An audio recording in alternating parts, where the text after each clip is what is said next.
स्मरे नित्य धर्म कामार्थ सिद्धये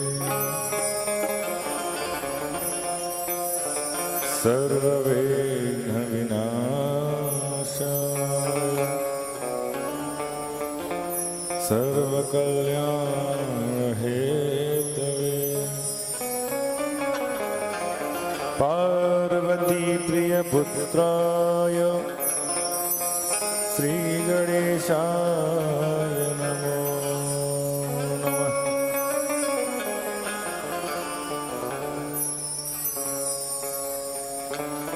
सर्वविघ्न विनाशाय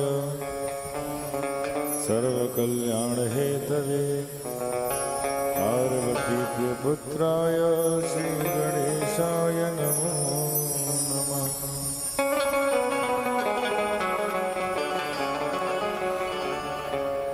अज्ञानतिमिरान्धस्य ज्ञानाञ्जनशलाकया चक्षुरुन्मीलितं येन तस्मै श्रीगुरुवे नमः। अखण्डमण्डलाकारं व्याप्तं येन चराचरं तत्पदं दर्शितं येन तस्मै श्रीगुरुवे नमः।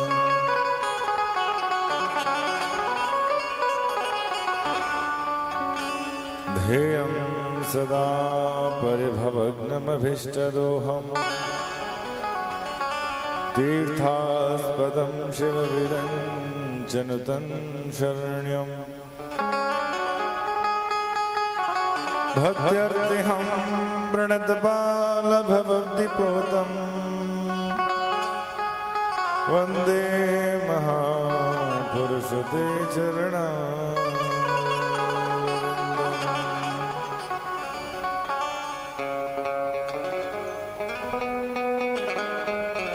वंशी विभूषित करान्नवनीरदाभात् पीताम्बराधरुणबिम्बफलाधरोष्टात् पूर्णेन्दुसुन्दरमुखादरविन्दनेत्रात् कृष्णात् परं किमपि तत्त्वहं न जाने। यं ब्रह्मा वरुणेन्द्ररुद्रमरुतः स्तुवन्तदेव्यस्तवै वेदैशाङ्गपदक्रमोपनिषदै गायन्ति यं सामगा ध्यानावस्थिततग्धतेन मनसा पश्यन्ति यं योगिनो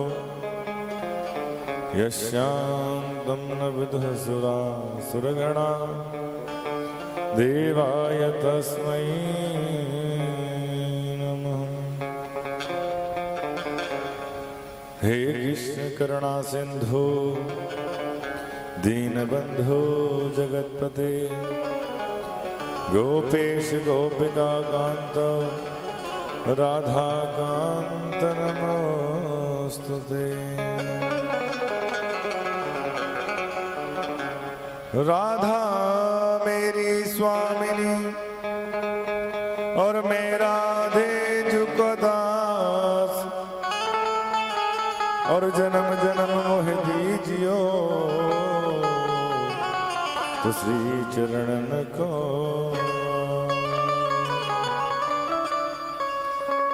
रमण बिहारी लाल की जय, वो पथवारी मैया की जय, वो लक्ष्मी मैया की जय, सदगुरुदेव महाराज की जय, भोले बाबा की जय, हनुमान जी महाराज की जय, भागवत महापुराण की जय, जय जय श्री राम।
चाहे बुरा कहे हम हो चुके रमण बिहारी के।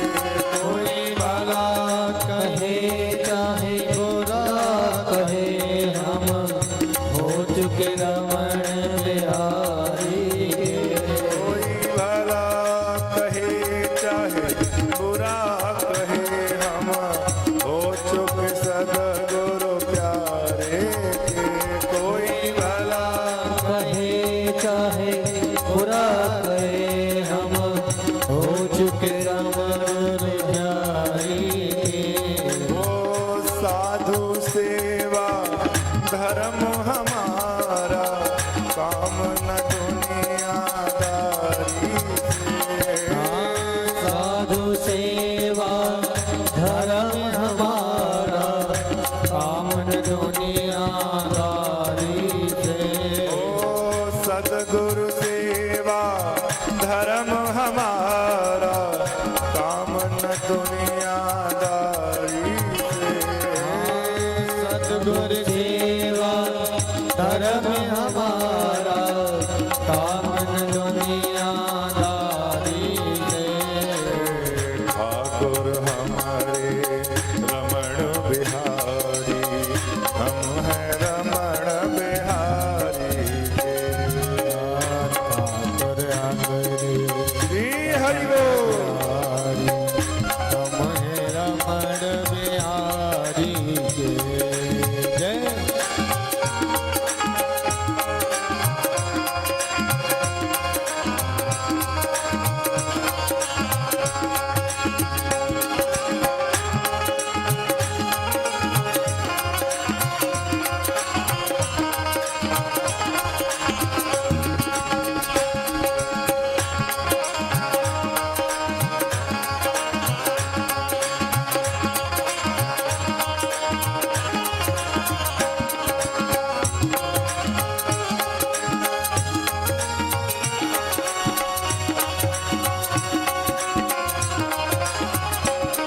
ओ ठाकुर हमारे यमुना मैया हम हैं यमुना मैया के। ठाकुर हमारे यमुना मैया हमें यमुना मैया के। ओ ठाकुर हमारे गैया मैया हम हैं गैया मैया के। ठाकुर हमारे गैया मैया हमें गैया मैया के। गंगा सेवा दाम हमारा काम न दुनियादारी से। धर्म हमारा कामन दुनियादारी से। कोई भला कहे चाहे बुरा कहे हम हो चुके रमण बिहारी के। कोई भला कहे चाहे बुरा कहे हम हो चुके रमण बिहारी के।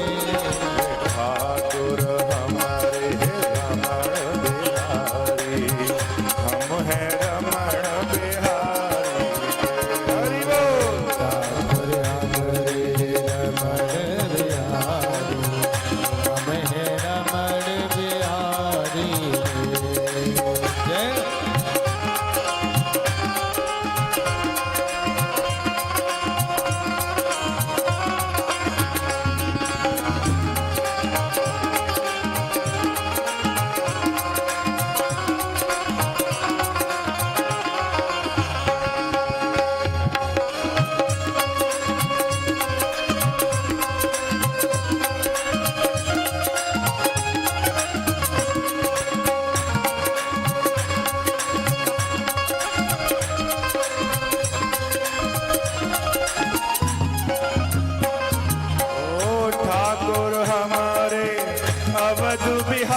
सतगुर सेवा धर्म हमारा काम न दुनियादारी से कोई भला कहे चाहे बुरा कहे हम हो चुके रमण बिहारी के। कोई भला कहे चाहे बुरा कहे हम रमण बिहारी के ठाकुर हमारे रमण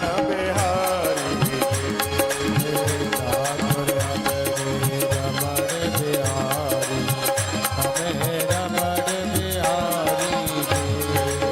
ठाकुर हमारे रमण बिहारी ठाकुर हमारे कुंज बिहारी, हम हैं कुंज बिहारी।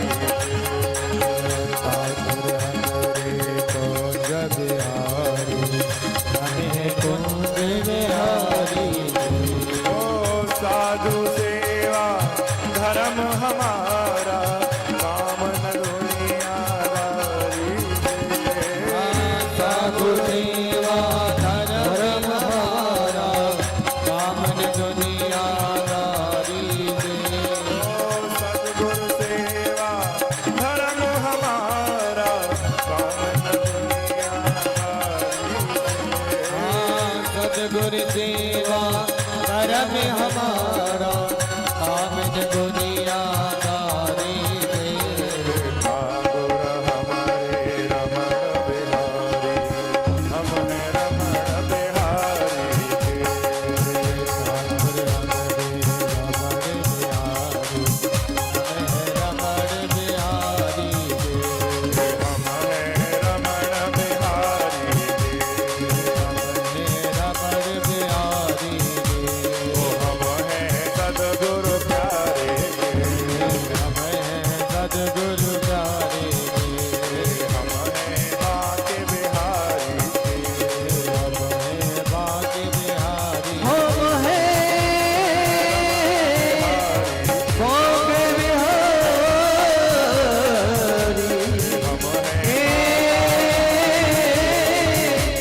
हम हैं रमण बिहारी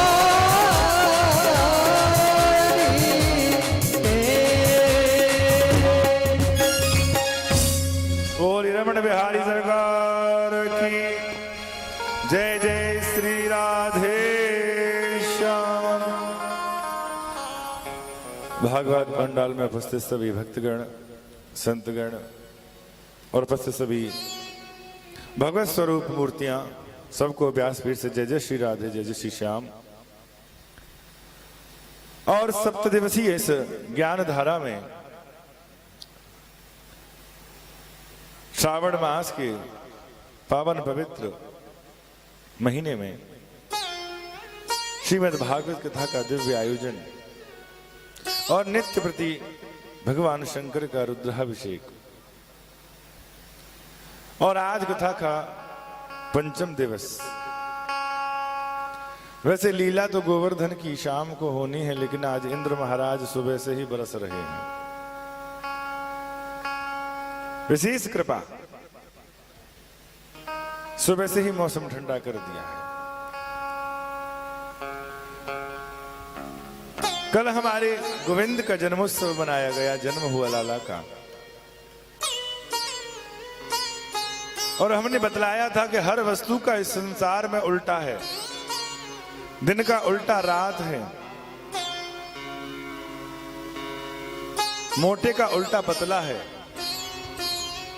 गोरे का उल्टा काला है, अच्छे का उल्टा बुरा है, लेकिन आनंद का कोई उल्टा नहीं है। आनंद का कोई विलोम शब्द नहीं है, क्योंकि आनंद की अनुभूति स्वयं नारायण की अनुभूति है। और हम अगर विषय वस्तुओं का भोग भोग कर ये कहें कि आनंद है, आनंद आ गया, तो ये मूर्खता पूर्व व्यवहार है। भोजन खाया, आनंद आया, कोई सांसारिक भोग भोगा, आनंद आ गया। संसार की भोग वस्तुओं में आनंद नहीं है, आनंद है नारायण। हाँ, नारायण आपके जीवन में है और तब कहो कि आनंद आ गया, तो अच्छी बात है। संतों का कहना है, शास्त्रों का कहना है कि व्यक्ति के जीवन में संतुष्टि जरूरी है। कि व्यक्ति संतुष्ट अगर है, संतोषी अगर है, तो उसका जीवन बड़ा सुखमय व्यतीत होता है, आनंद में जाता है। लेकिन हम अगर कहें कि व्यक्ति को संतुष्ट नहीं होना चाहिए, तो हम कहें कि संतुष्टि जरूरी नहीं है, कामना होनी चाहिए। पर यहां थोड़ा भेद है। संतुष्टि की बात सांसारिक विषय वस्तुओं से संबंधित नहीं है। अगर भोग विलासता की वस्तुओं को आप संतुष्टि का विषय मान रहे हैं, तो ये बहुत दूर की बात है। अगर आपको असंतुष्ट होना है, तो धर्म के प्रति होइए। संतुष्ट होना है जीवन के सांसारिक सुखों से, केवल जो मिला पर्याप्त है। और असंतुष्ट किससे होना है? कि जाप से असंतुष्ट रहो। जाप जो करते हैं उसे असंतुष्ट रहो, कम किया है और करेंगे। बोले तीर्थ करने से असंतुष्ट रहो, बोले कम किए हैं और जाएंगे। बोले दर्शन करने से असंतुष्ट रहो, 2-4 जगह गए हैं, 5-6 जगह और जाएंगे। बोले दान करने से असंतुष्ट रहो, अभी थोड़ा किया है और देना है। तुम्हारे जीवन में धर्म से संबंधित जितनी वस्तुएं हैं, उनको करने में आप असंतुष्ट हो तो कोई दोष नहीं है। संतुष्ट होना है संसार की वस्तुओं से, भोग विलासता की वस्तुओं से।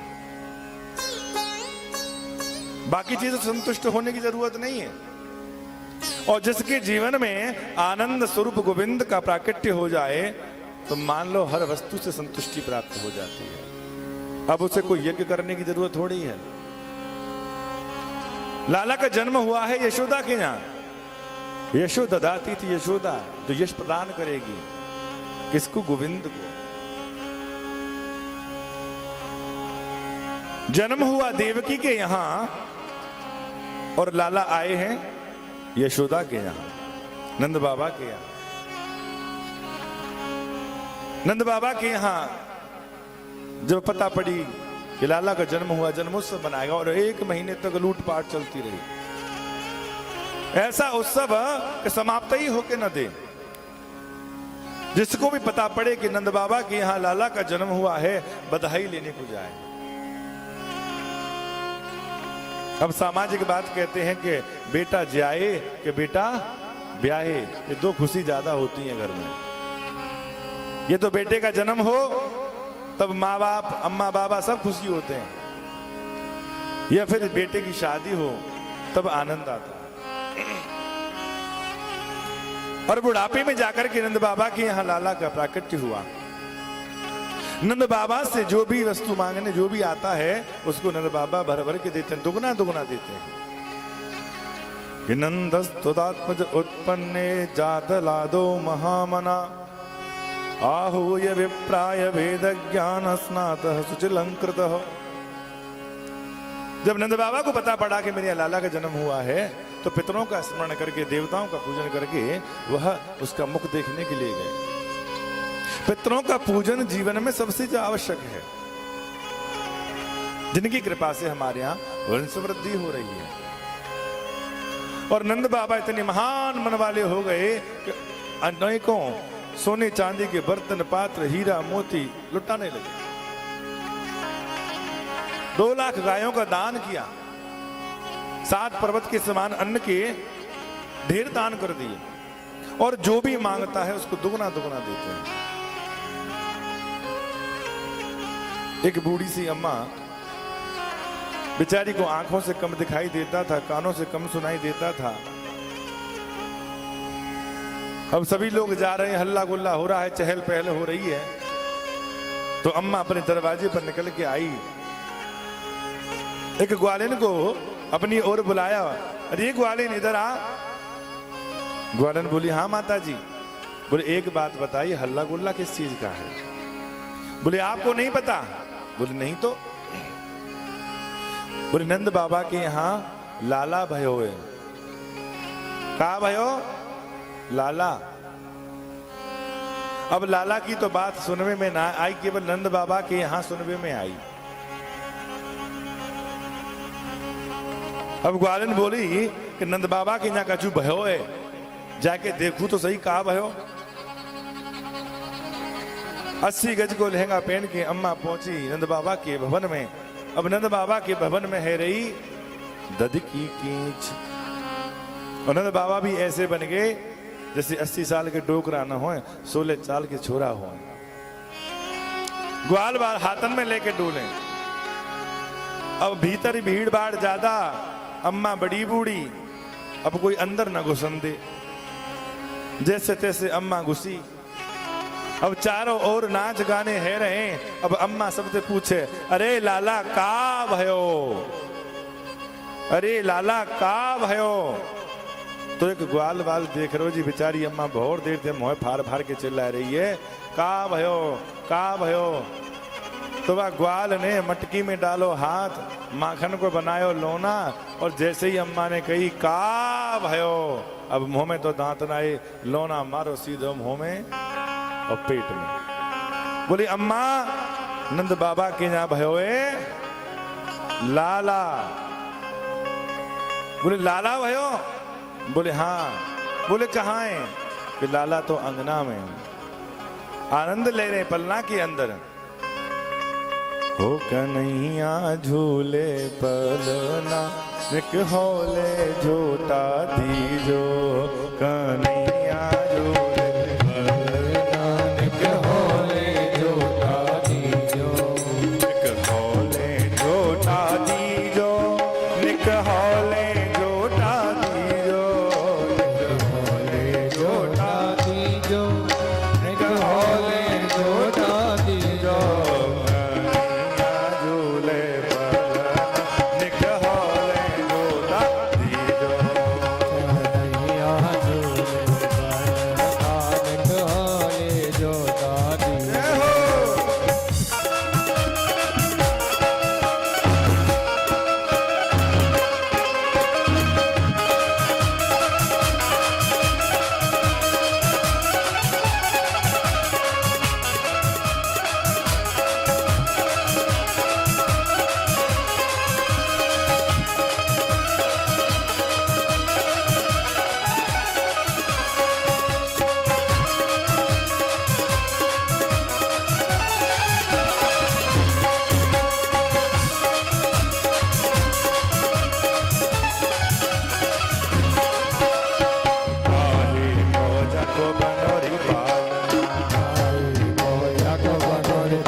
पालना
बोले बाल कृष्ण लाल की जय हो। जय जय श्री राधे श्याम। अब नंद बाबा के यहाँ तो नंदोत्सव मनाया जा रहा है, लेकिन यहाँ जो कन्या को लेकर के वसुदेव जी गए थे, कंस ने मारने का प्रयास किया, तो कन्या ने कहा किम मया हताय मंद जात खल तावांत कृत। अरे मूर्ख, तू मुझे क्या मारने का प्रयास करता है? तू मुझे क्या मारेगा? लेकिन तुझको मारने वाला तो कब का जन्म ले चुका है। कंस विचार करने लगा, आजकल देवता भी झूठ बोलते हैं। मन में ग्लानि होने लगी कि देवताओं के कारण मैंने अपनी बहन और बहनोई को बंदी बना करके रखा, उनके बच्चों का वध कर दिया।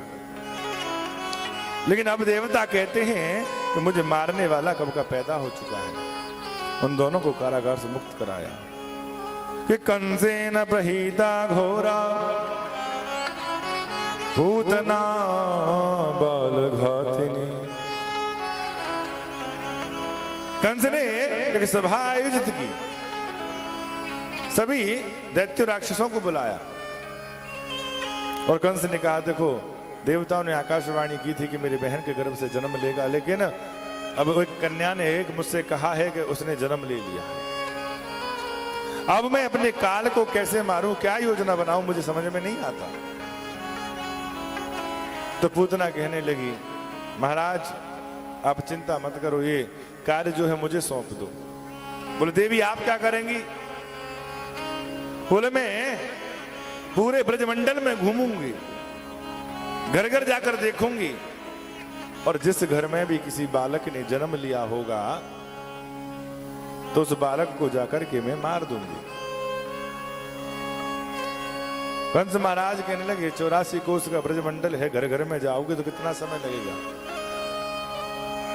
बोले महाराज आपको मारने वाला जो साधारण व्यक्ति नहीं है, साधारण मानव नहीं है, देवी शक्तियों को लेकर पैदा हुआ है, और जहां भी वो होगा तो मैं केवल आकाश मार्ग से देखूंगी। जहां भी उत्सव मनाया जा रहा होगा वहीं जाकर के मैं छिप जाऊंगी और उस बालक का वध कर दूंगी। कंस महाराज कहने लगे, देवी तुम्हारा रूप देख करके तुम्हें कोई अंदर घुसने देगा? तुम्हारे ये बड़े बड़े दांत हैं, लंबा चौड़ा शरीर है, भयानक देह है, तुम्हें देखकर तो गांव से लोग पहले ही बाहर भाग जाएंगे। पूतना कहने लगी, महाराज ये तो मेरा असली रूप है, लेकिन छल का जो रूप है ना वो ऐसा है जिसको देखकर ब्रह्मा आदि भी मोहित हो जाए। आप चिंता मत करिए। पूतना आकाश मार्ग से होती हुई ब्रजमंडल में घूमने लगी, और जब नंद बाबा के दरवाजे पर देखा नंदोत्सव चल रहा है, विचार किया यहां भी किसी बालक ने जन्म लिया है। पूतना ने एक सुंदर रूप धारण किया और जो ग्वाल बाल नंद बाबा के यहां बधाई देने जा रहे थे उन ग्वाल बालों के साथ मिल गई। नंद भवन पहुंची, यशोदा मैया अंगना में सबसे बधाइयां ले रही थी। पूतना भी कहने लगी, जी बधाई हो, आपको लाला होने की बधाई हो, कितने दिनों के बाद आज मेरी मनोकामना पूरी हो गई। अब नंदरानी विचार करने लगी, ये कौन है, आज पहली बार देखा है। यशोदा मैया ने पूछा, बहन क्षमा करना, बुरा मत मानना मेरी बात का, मैं आपको पहचान नहीं पाई। पूतना कहती है, दीदी आप पहचानोगे भी कैसे, आपने मुझको देखा ही नहीं है। मैं आपके दूर के मामा जो है ना, मामा के बेटे की लड़की हूं। शायद आपको ध्यान ना हो, बचपन में हम आया करते थे, खेला करते थे, लेकिन धीरे धीरे धीरे बड़े होने लगे, आना जाना कम हो गया, और जिस दिन आपकी शादी थी उसी दिन मेरी शादी थी। तो ना आपके यहां से हमारे यहां कोई आ पाया, ना हमारे यहां से आपके यहां कोई आ पाया। लेकिन आज मुझको पता पड़ा कि मेरी बहन के यहां लाला का जन्म हुआ है, तो मैं बधाई लेकर के आई। यशोदा मैया बोली बहुत बहुत धन्यवाद जी, आप बधाई देने के लिए यहाँ पे आई हैं। जाओ मेरे लाला को शुभ आशीष देकर के आओ। बोले कहाँ है तुम्हारे लाला? बोले आंगन में सो रहे हैं पल्ला के अंदर। इधर यशोदा मैया बधाई लेने में पुनः व्यस्त हो गई और इधर पूतना कन्हैया की ओर बढ़ रही है। अब कन्हैया पलने में से ही पूतना को देखते हैं और देखते ही पूतना को भगवान ने आंखें बंद कर ली। भगवान विचार करने लगे, जब राम जन्म हुआ, राम अवतार हुआ, तब भी सबसे पहले हमने एक स्त्री का ही वध किया था, ताड़िका का। और आज जब कृष्ण बन के आए हैं तो आज भी सबसे पहले किसका वध होना है? पूतना का। वैसे राम और कृष्ण में अंतर तो है ही नहीं, एक ही चीज है और एक ही लीला चलती है। कि राम कृष्ण दो एक हैं और अंतर नहीं निमेष, इनके नयन गंभीर हैं, इनके चपल विशेष। पूतना को देखते ही आंखें बंद कर ली। पूतना विचार करने लगी, सो रहा है, सोते सोते ही काम तमाम कर दूंगी। लेकिन यह संतों का बड़ा सुंदर भाव है कि आखिर पूतना को देख करके भगवान ने आंखें बंद क्यों की।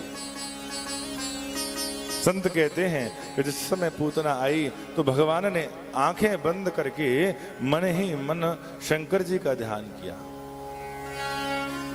क्यों किया? बोले देखो हम तो यहां दूध दही और माखन खाने आए हैं और ये पूतना मौसी जो है ये पिलाने आई हैं विष, और विष पीने का तो हमें कोई अनुभव ही नहीं है क्या? नहीं है। और हमारे जो कृष्ण भगवान हैं भोलेनाथ के इष्ट हैं। कहते हैं राम भोलेनाथ का ध्यान करते हैं और भोलेनाथ राम का ध्यान करते हैं, कृष्ण का ध्यान करते हैं। तो यहां बाल कृष्ण ने आंखें बंद करके शंकर का ध्यान किया कि भोलेनाथ हमें विष पीने का अनुभव नहीं है। मौसी जी दूध पिलाने आई हैं तो एक काम करिएगा, दूध तो हम पिएंगे और विष आप पीजिए। हाथ जोड़ करके मन ही मन से भोलेनाथ का ध्यान कर रहे हैं। वंदे देवम उमापतिम सुरगुरुम वंदे जगत कारणम वंदे पन्नगभूषणम मृगधरम वंदे पशूनां पतिम वंदे शूर्य शशांक वहन नयनम वंदे मुकुंद प्रियम वंदे भक्त जनाश्रयम च वरदम वंदे शिवम शंकरम। भोलेनाथ आइए मेरे इस कार्य में मेरी सहायता कीजिए। तो कहते हैं पूतना ने आकर लाला को अपनी गोदी में उठाया। गोदी में उठाकर थोड़ा एक कोने में गई और अपने आंचल को निकाल करके कन्हैया के मुख में रख दिया। कन्हैया ने जैसे ही दूध पीना प्रारंभ किया, धीरे धीरे दूध पी रहे हैं। गाढ़म कराभ्यम भगवान प्रपीड़ित प्राणे समरोष समन्वित। कि भगवान ने दूध पीना प्रारंभ किया, वो भी कैसे कि रोष के साथ। रोष माने क्रोध के साथ। रोषा धृष्टात् इत रुद्रा। क्रोध के भगवान कौन? रुद्र। शंकर पी रहे हैं विष और भगवान पी रहे हैं दूध। अब दूध के साथ कन्हैया ने जब प्राण पीने का नंबर लगाया, अब तक तो पूतना सोच रही थी कि बालक मर गया होगा, लेकिन काफी देर के बाद भी जब दूध पी रहा है तो कन्हैया ने सोचा कि अब तो दूध पी लिया, अब इसके प्राणों को पीना चाहिए। पूतना भी सोचने लगी अब तक मर गया होगा, लेकिन जैसे ही भगवान ने प्राणों को पीना प्रारंभ किया, अब पूतना चिल्लाने लगी, अरे लाला छोड़, अरे लाला छोड़, मेरे प्राण निकले जा रहे हैं। मुझे बड़ी पीड़ा हो रही है। और देखते ही देखते जो सुंदर रूप धारण किया था वो रूप त्याग कर अपने विशालकाय राक्षसी रूप में आ गई और लाला को लेकर के आकाश मार्ग से उड़ने लगी। जैसे ही पता पड़ा नंद रानी को कि एक विशालकाय राक्षसी कन्हैया को लेकर के उड़ गई है, मैया बेचारी चिंतित हुई, रोने लगी, भागने लगी।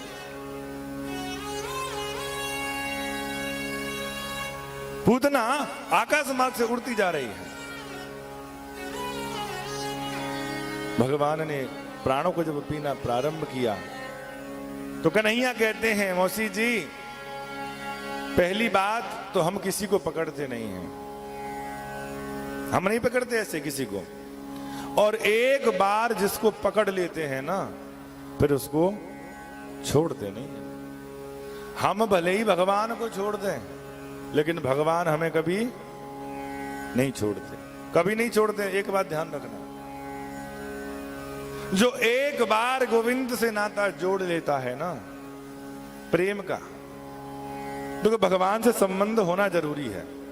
अपने जीवन में अगर भगवान की कृपा आपको चाहिए तो भगवान से एक संबंध जोड़ो। हमारे परिवार में, हमारे समाज में जब भी हम कोई कार्य करते हैं तो संबंध के कारण ही तो करते हैं। अच्छा, संबंध के अनुसार उस पर अधिकार भी रहता है, होता है कि नहीं?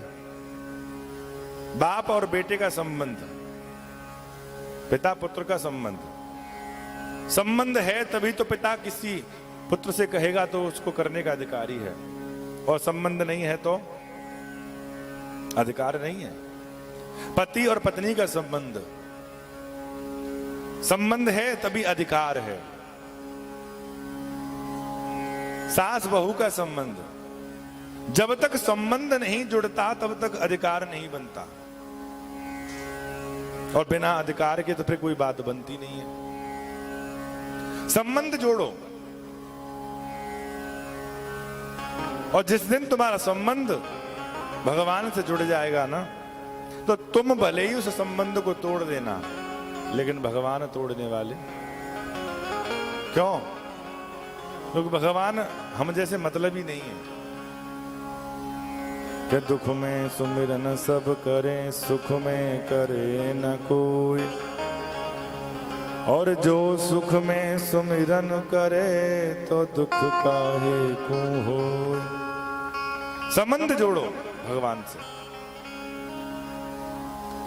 कन्हैया कहते हैं, मौसी जी आप काम तो कर रही हैं माता का और अब कहती हैं छोड़, तो अब कैसे छोड़ सकते हैं? अब हम तुम्हें छोड़ेंगे नहीं, अब हम तुम्हें मुक्त करेंगे। भगवान ने पूतना के प्राणों को पी लिया और धम्म से आकर के पूतना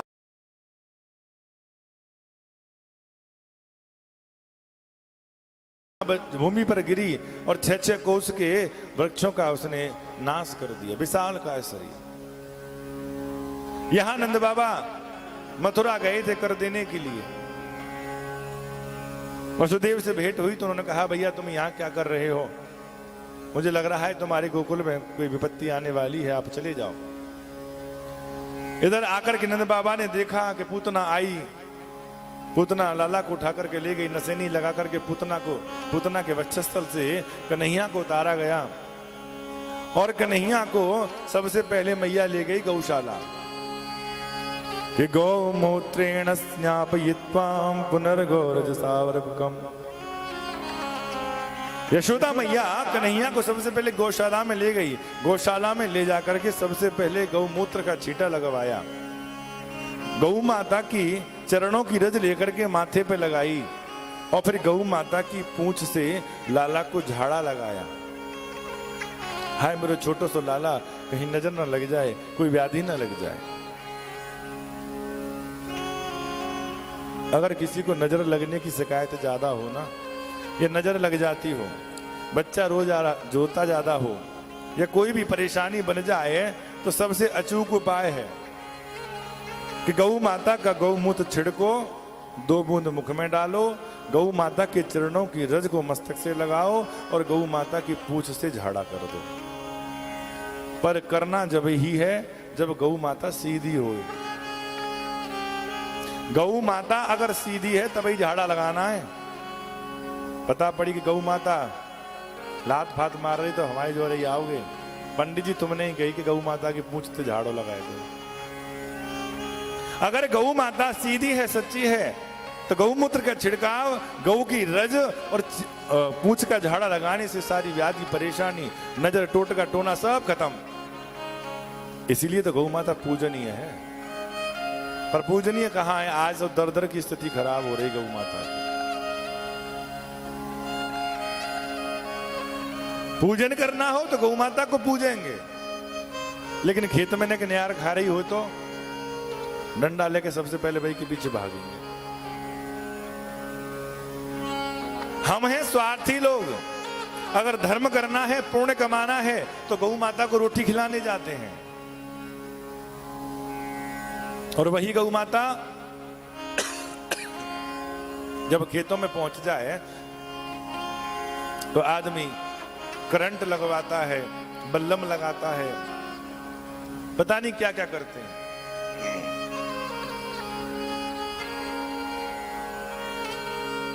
मैया ने कन्हैया की नजर उतारी। इधर ब्रजवासी नंद बाबा से कहने लगे, बाबा इतनी विशाल का है पूतना, अब इसका क्या करें? बोले भैया एक काम करो, इसके छोटे छोटे टुकड़े कर दो, और जो वृक्ष टूट गए हैं ना, इसके ऊपर डालकर उनमें अग्नि का प्रवेश करा दो, देह का संस्कार कर दो। सभी लोगों ने मिलजुल करके उसको छोटे छोटे भागों में विभाजित किया। जितने वृक्ष थे पूतना की देह पर डाले और उसमें अग्नि प्रकट कर दी। सुखदेव जी महाराज कहते, राजा परीक्षित जब उसमें अग्नि प्रवेश कराई गई, दह्यमानस्थ देहस्य धूमाश्चा गुरुसौरभ, देह जब जली तो जलने के बाद संपूर्ण ब्रजमंडल जो था ना, वो सुगंधित वायु से परपूरित हो गया। राजा परीक्षित बड़े आश्चर्य में पड़ गए। बोले महाराज, एक राक्षसी के जलने से ब्रजमंडल में सुगंधी कहां से उठी? अरे इस हाड़ मांस की देह को जब जलाया जाता है तो इसमें दुर्गंध उठती है, इसके पास खड़ा नहीं रहा जाता। और आप कहते हैं कि पूतना के शरीर को जलाया तो उसमें से सुगंधी उठ रही है। क्या पूतना कोई उच्च कुल वाली थी, धार्मिक प्रवृत्ति वाली थी, या फिर व्रत पूजन किया करती थी? क्या ऐसा प्रभाव था और क्या ऐसा पुण्य था कि पूतना लोक बाल घातनी राक्षसी रुधिरासना? पूतना कोई व्रत करना जानती तो नहीं थी। क्या थी? बाल घातनी। बोले भोजन अच्छा होगा। बोले रुद्रासना, रुद्र पीने वाली, अधर्मी, पापिनी। और इतने अवगुण होने के बाद भी उसके शरीर में से सुगंधी क्यों आ रही है? सुखदेव जी कहते हैं, राजा परीक्षित, पूतना चाहे कितनी बड़ी राक्षसी हो, पापिनी हो, लेकिन उसने काम क्या किया था? भगवान को दूध पिलाया था। और जानते हो, उस पूतना को भगवान ने वो गति प्रदान की जो आगे चल करके यशोदा मैया और देवकी को मिलने वाली है।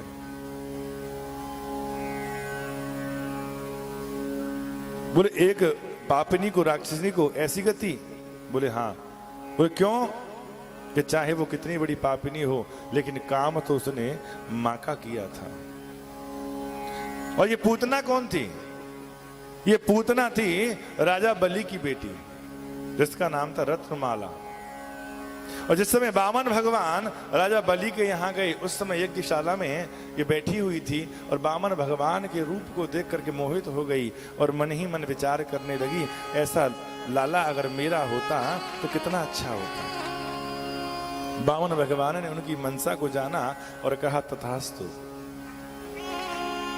लेकिन वही वामन भगवान जब वामन योजन के हो गए, त्रिलोकी को नाप लिया, राजा बलि को अपने अधीन कर लिया, तो रत्नमाला ने विचार किया अगर ऐसा बालक मेरा होता तो उसे अपने स्तर पर विष लगाकर पिलाकर मार देती। भगवान बोले तथास्तु, तुम जो भी कहोगे वो होकर रहेगा। तो वही रत्नमाला आज पूतना बन करके आई और उसने भगवान को अपना दूध पिलाया और भगवान के स्पर्श मात्र से उसकी मुक्ति हो गई। इसीलिए उसके शरीर में से सुगंधी उठ रही है, दुर्गंध नहीं आ रही है।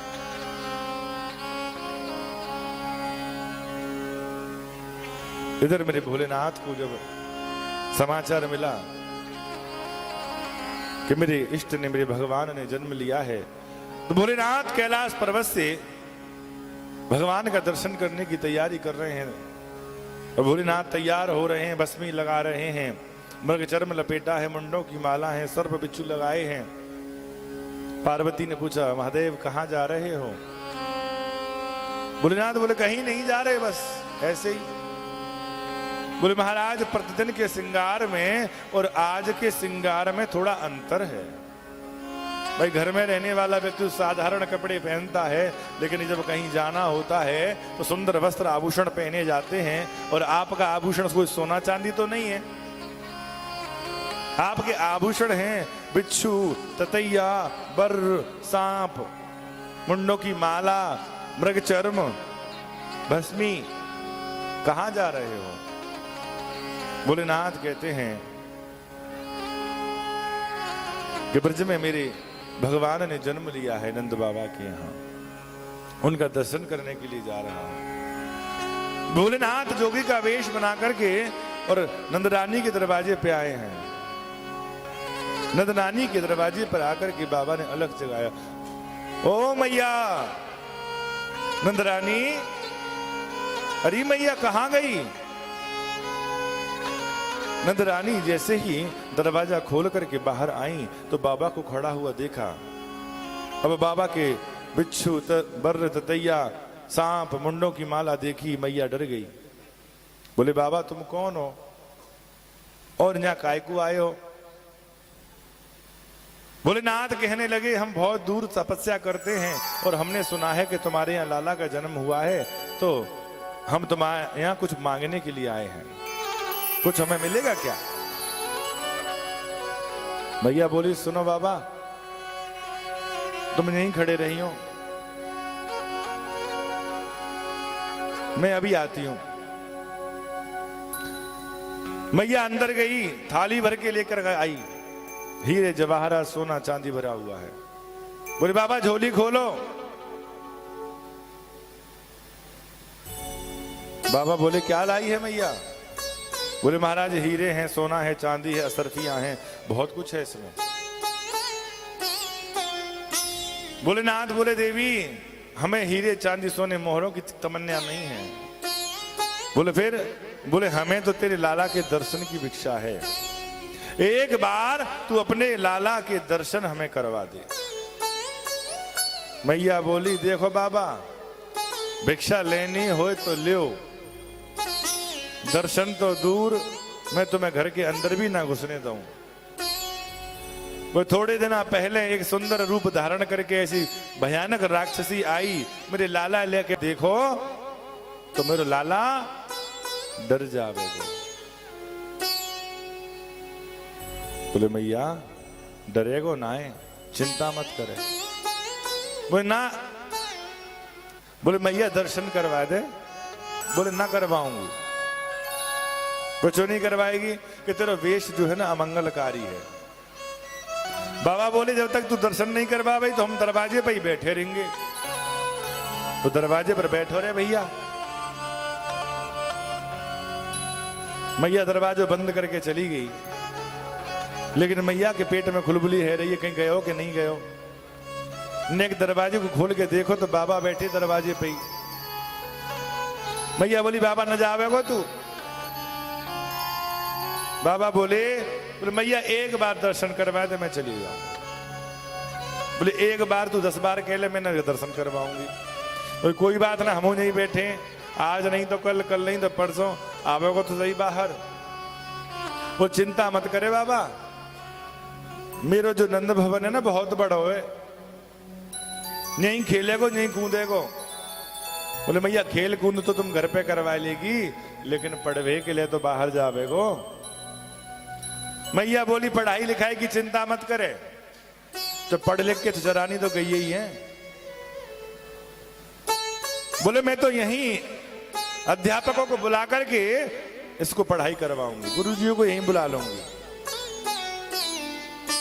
बोले ना, तो बोले मैया बड़ी हटी है, भेजेगी नहीं। बोले मैया कोई बात नहीं, पढ़ाई लिखाई तू घर में करवा लेगी, लेकिन एक काम तो ऐसा हो मैया, जा काम के लिए तो घर से बाहर निकलना ही पड़े। बोले कौन सो काम?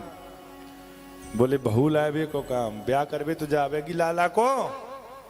अरे तेरो लाला घोड़ी चढ़ेगो, सेहरा लगावेगो, घर से बाहर निकल के तो जावेगो। मैया बोली बाकी भी चिंता मत करे तू, क्योंकि आजकल छोरा वारे ना जा रहे बारात लेके, छोरी वारे स्वयं ही आ रहे हैं। घर में ही बुलाए लूंगी, फेरा गई में पढ़वाए दूंगी। भोलेनाथ बेचैन होने लगे कि मैया जिद पकड़ गई, अब दर्शन नहीं करवाएगी। भोलेनाथ ने मन ही मन भगवान का स्मरण किया। अरे मेरे गोविंद, ये मैया बड़ी हटी है, दर्शन नहीं करवा रही, आप ही कुछ करो। इतनी देर में कन्हैया ने रोना प्रारंभ किया, और जो कन्हैया की रोने की आवाज सुनी, मैया भागे भागी गई अंगना में, पलना पलना में ललना लाला को उठायो। अरे लाला चुप है जा, चुप है जा मेरे लाला। लेकिन लाला चुप नहीं हो गए। ललता आ गई, विशाखा आ गई, सब आ गए मिलजुल के, और भी ग्वाल वाले ना आ गए। बोले मैया कहा भयो? बोले भयो का मैं अभी लाला को दूध पिला के सुला के आई, और जे बाबा पतो ना कहां से आयो, जब बाबा की आवाज सुन के मेरो लाला जग गयो। कहूं ऐसा तो ना है कि जा बाबा ने कोई टोना टोटका कर दियो हुए। बोले क्या करें फिर? बोले मैया एक काम कर, जाकी नजर उतार, जा खिलौना दे दे।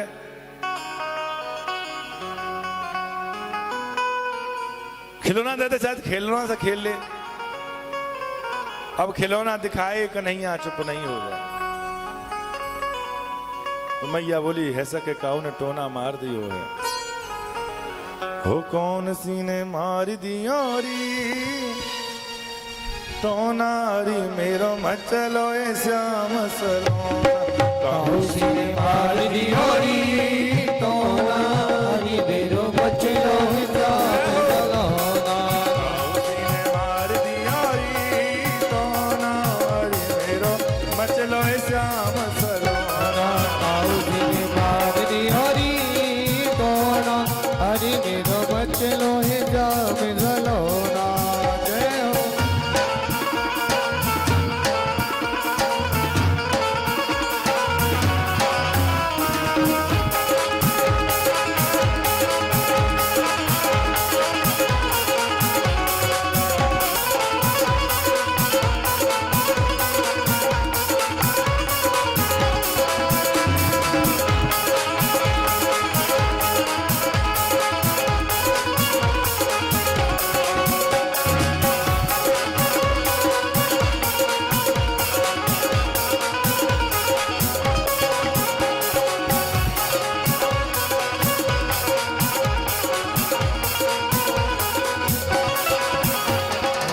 दूध न पीवे लाला दही न खावे, दूध न पीवे लाला दही न खावे, दूध न पीवे लाला दही न खावे, दूध न पीवे लाला दही न खावे। हरी ना खावे माखन लोना, ना खावे काऊ जी ने मार दी होरी लोना। अरे मेरो मचलो जाम जलोना।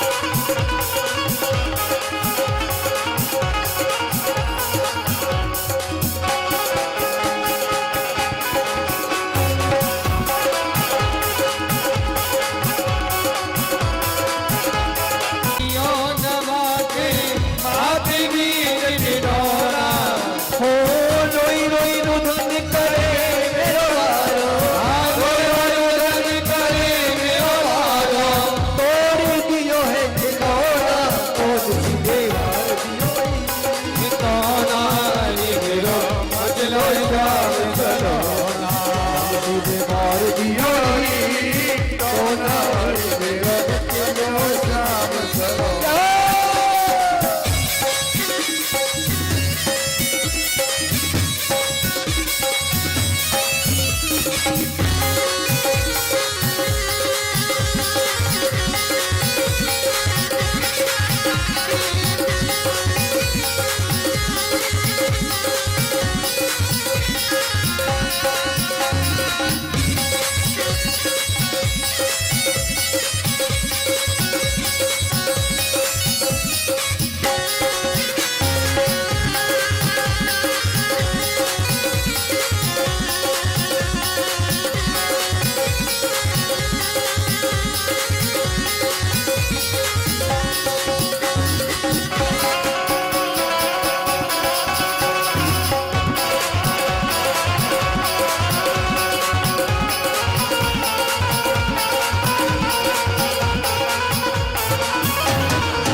भूल गई मैंने कियो नया के माथे बीच को टीका भूल गई मैंने कियो नया के माथे बीच को टीका हो भूल गई मैंने कियो नया के माथे बीच होना भूल गई मैंने कियो नया के माथे बीच टीका हो आँख न खोले मेरो लाला रोवे आँख न खोले मेरो लाला रोवे ओ आँख न खोले मेरो लाला रोवे आँख न खोले मेरो लाला रोवे नालो आँख लोला कोल आरती बोली ताना मेरो बचलो श्याम सलोना राउडी के बार दियोरी गाना मेरो बचलो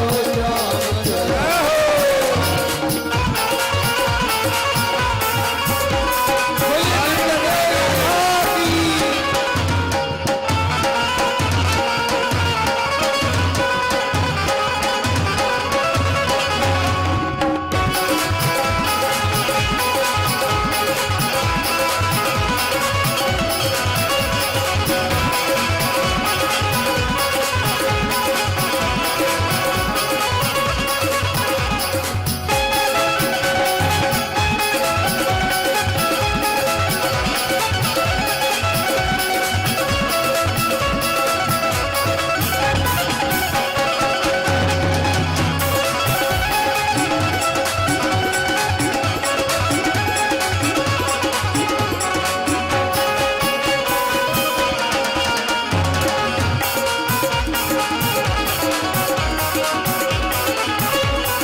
पहले ही सब जायो मैंने सखियन पीछे न छोड़ा पहले ही सब जायो मैंने सखियन पीछे न छोड़ा पहले ही सब जायो लेकिन सखियन पीछे न छोड़ा पहले ही सब जायो मैंने सखियन पीछे न छोड़ा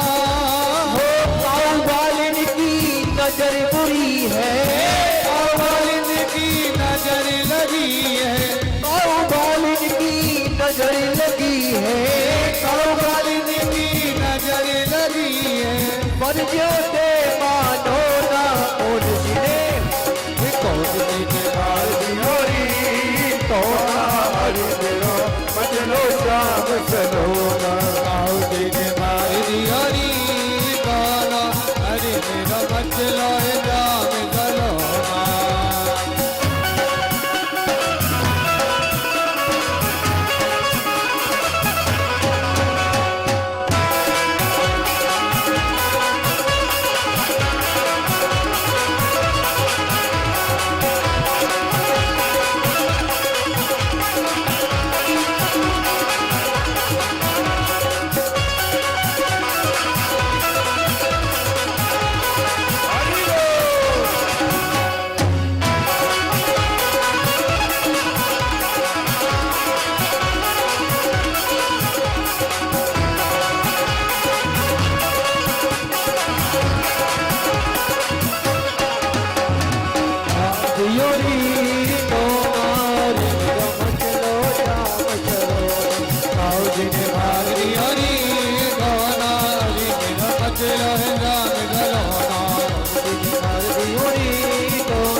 बाल कृष्ण लाल की जय जय श्री राधेश। मैया ने सब जतन करके देख लिए लेकिन लाला चुप नहीं हुए। बाबा बोलो अरे मैया जी लाला ऐसे चुप नहीं होगा, बाहर तो लेके आ, देख हमारे पास ऐसी बभूति है, जब बभूति लगाते ही तेरो लाला शांत है जावे को। अब मैया बड़ी दुविधा में अंदर रहवे तो लाला चुप नहीं होवे। कुछ ग्वाले ने कहने लगी अरे मैया जब बाबा कह रहे होए तो एक बार ले चल, पर जब लाला तू अपनी गोदी में ही रखियो, बाबा है मत दइयो। मैया बोली तो ठीक है। मैया लाला को लेके दरवाजे पे आई और जैसे ही मैया दरवाजे पे आती है लाला को आगे की ओर बढ़ाती है, देख बाबा जी है मेरो लाला। जो मेरे बाल कृष्ण लाल ने भोलेनाथ को देखा और भोलेनाथ ने बाल कृष्ण लाल को देखा, दोनों एक दूसरे को प्रणाम करते हैं मन ही मन से। स्वरूप को देखा, भोलेनाथ मोहित हो गए, अपनी झोली में हाथ डाला, थोड़ी सी भस्मी निकाली और कन्हैया के चरणों से लगाई और चरणों को छूकर के प्रणाम किया। और जो कन्हैया का चरणों का स्पर्श हुआ, मेरे बाल कृष्ण लाल शांत हो गए। मैया बोली बाबा तू तो बड़ो कमाल को है, तने एक चुटकी बभूत लाला के पैरन से लगाई और लाला शांत है गए। बाबा बोले मैया हमारो काम तो है गयो, अब हम तो चले। मैया बोली बाबा तू रेवे कहाँ? बोले क्या करोगी मैया? बोले ना जामा रे पूछ रही हूं, देख आज तो तू हतो तो तेने जी भस्मी लगाई दी तो मेरो लाला चुप है गयो। अगर दोबारा कभी जो बिगड़ जावे या रोबे लग जावे तो मैं तो बुलवा तो लूंगी। बाबा बोले मैया मेरो पतो तो बहुत दूर को है, लेकिन तुम्हें एक साधारण उपाय बताए दी तू मैं, जैसे मेरे पास तक जानकारी पहुंच जाएगी। बोले कहा? बोले मैया जा लाला को तू कहां स्नान करवावे? बोले आंगन में। बोले आंगन में मोरी होएगी? बोले हाँ मोरी है।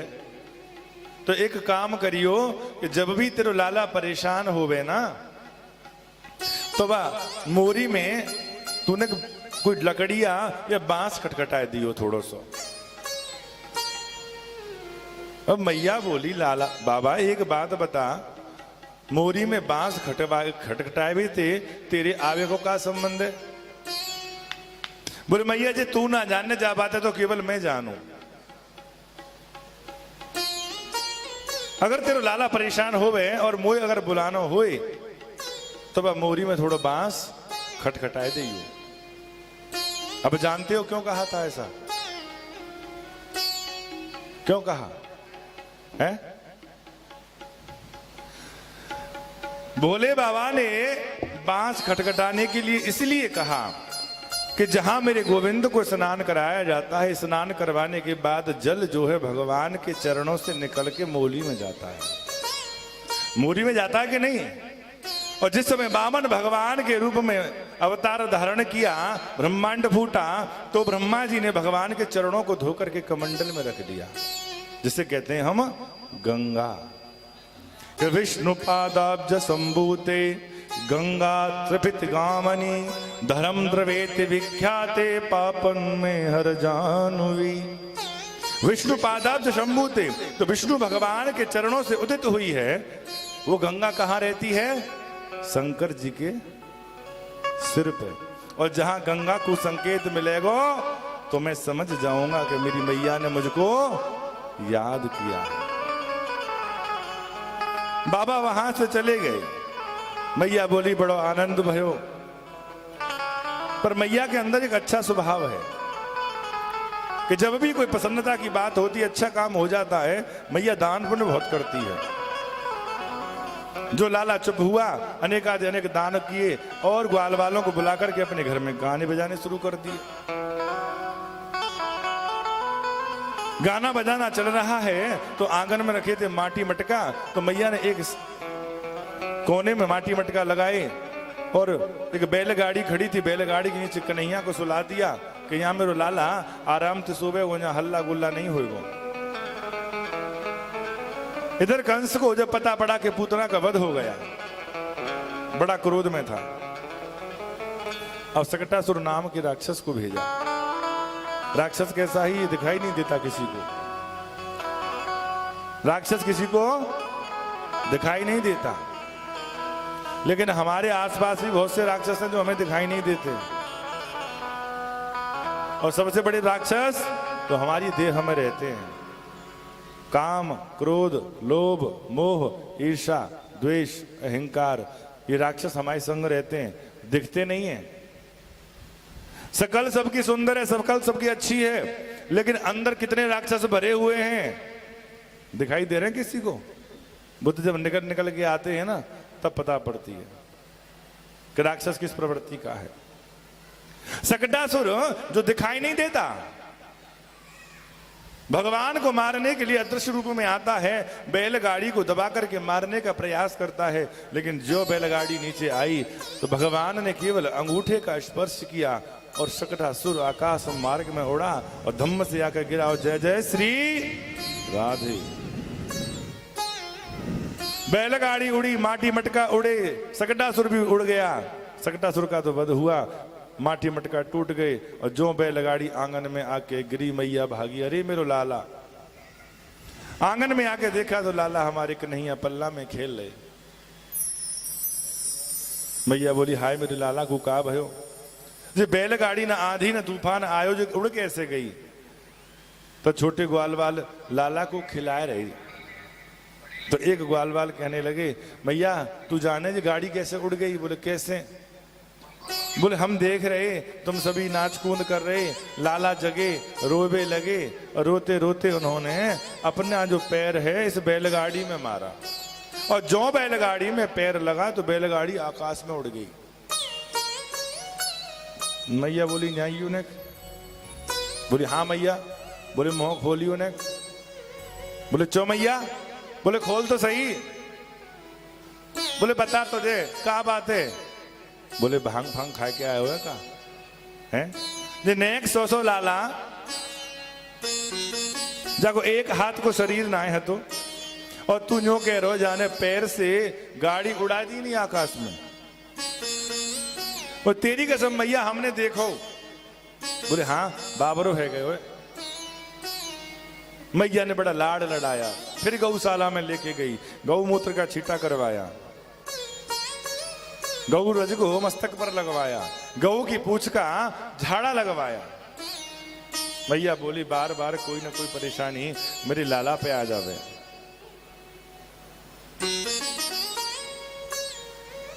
अब इधर कंस को फिर पता पड़ा कि सकटासुर का वध हो गया। तो तृणावत नाम का राक्षस बोला, महाराज अब कि हमें अनुमति दो, हम भी कुछ देखें करके। बोले बड़े बड़े राक्षस मारे गए, तुम क्या कर सकते हो? बोले महाराज देखो तो सही। तो नंदरानी अंगना में बैठ करके कन्हैया को दूध पिला रही थी। दूध पिलाते पिलाते काफी समय हो गया। नंदरानी ने कन्हैया को गोद में लेकर के उछालना प्रारंभ किया। बच्चे को खिलाते हैं तो उछालते हैं ना, ऐसे। इतनी देर में भगवान देखते हैं कि दूर से तृणावत आ रहा है। कन्हैया विचार करने लगे कि मैया कछु ने ज्यादा ऊंचो ना है उछाल रही, सो मामा जी ने उड़न खटोला भेज दियो हमारे काज। तो भगवान ने क्या किया कि भगवान ने अपना वजन बढ़ाना प्रारंभ कर दिया, बल बढ़ाना प्रारंभ कर दिया। अब जिस कन्हैया को मैया उछाल उछाल कर खिला रही थी, अब वो भारी लगने लगे। मैया बोली अभी तो मैंने जाए गोदी में उठाए उछाल के खिला रही, लेकिन अब जब वजन कैसे बढ़ गए हो? मैया बोली हाँ अभी दूध पिलाए हुए। मैया ने आंगन में कन्हैया को बिठाया, बोला बेटा तुम बैठो मैं अभी आई। आंगन में बिठाकर मैया चली गई और जैसे ही मैया गई, तृणावत नामक राक्षस आया, उसने भगवान को अपने चक्रव्यूह में फंसा लिया। तृणावत तो जानते हैं, जैसे कि जब जेठ का महीना होता है, चैत्र वैशाख का महीना जब आता है तब बूढ़े उठते हैं गोल गोल। ऐसे ही रूप में तृणावत आया, भगवान को उठा करके अपने कंधे पर बिठाया, ऊपर से पटक करके मारूंगा, और उठा करके जब घूमने लगा, तो जैसे हमने कल कह रहे थे ना कि जब कहीं घूमना हो तो वाहन अलग अलग होते हैं। तृणावत ने जब कंधे पर बिठाया तो ऊपर से ही भगवान निरीक्षण कर रहे हैं, ओहो ये श्रीदामा का घर, ये मदमंगल का घर, ये राधिका का घर, ये अमुक का घर। तृणावत गोकुल से सीधे मथुरा की ओर जब बढ़ने लगा तो भगवान ने अपना वजन बढ़ाना फिर प्रारंभ कर दिया। अब तृणावत विचार करने लगा कि ये मैं बालक उठा करके लाया हूं या पत्थर।